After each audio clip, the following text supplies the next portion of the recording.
Hello, my name is Jennifer. Jennifer! Hello, Jennifer. Hello. Well, I've been evolving and having things happening around me. I have friends that come in orb forms. I see them in pictures. And I understand that they have a language that I don't quite understand yet, is what I was told. What can I do to open up myself more so I can communicate and understand them? And what is happening with my evolvement? I understand I had a soul retrieval, Mount Shasta, with my past life in Atlantis, and that I had this soul retrieval, and I feel like things are shifting, and I wondered if you could help me tune in to kind of be able to communicate on this physical plane rather than just in my sleep when they take me. Can I have them here now to communicate, or do I have to just wait till I go to sleep at night? You can communicate in your conscious awake state, yes. You're always going through shifts and transformations. Some are more obvious and apparent to you in that way. As this one sounds, the Atlantean idea was more, in that sense, exponential and shift, connecting you to some of the experiences in the Atlantean lifetime where you are aware of the extraterrestrial, where you were able to communicate with extraterrestrials, comfortable, in a sense, telepathically communicating with extraterrestrials and present in the room with you as well in that particular timeline of your Atlantean experience incarnationally.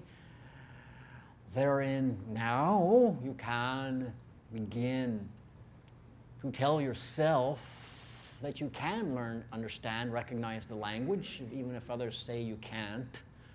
Just decide you can, to know that it is within you to do that.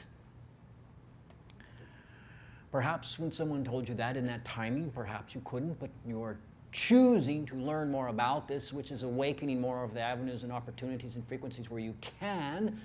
So I share with you now, my perception is that you can. It is within you to do this. Again, similar as I said before, you can invite in meditative moments to expand within your heart beingness, your unconditional loving nature, your inner heart, if you want to call it your higher self, however you want to call this idea.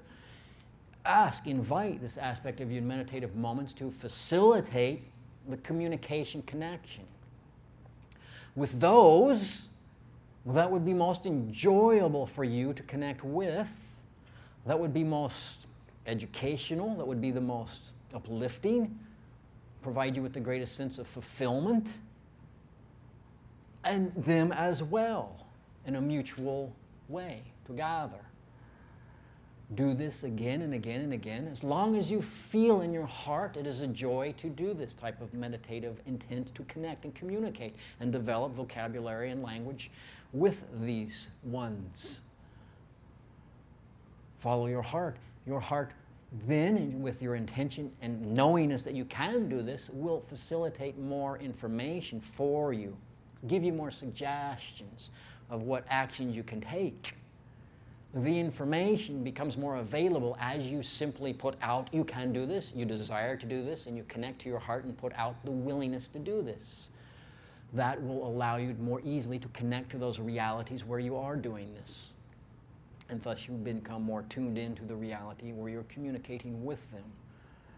So you can do this. The reality exists where you are doing this. The more you step and take time to do this meditative moments, and if it is a joy for you to do this, if there are other things that are more enjoyable for you, then follow your heart in those other directions. And in doing that, the timing when it is appropriate to begin communicating with them will find you in the perfect moment, in the perfect place. So if not yet you are communicating with them, but you are following your heart as best you can in each moment, then no, it just isn't time yet. It's not that you can't, it just the timing isn't there. So as with all things, each moment follow your heart as best you can, and if it isn't communicating with them yet, then it isn't the time yet. Do you understand this idea? I do. Thank you very much. Thank you, dear one.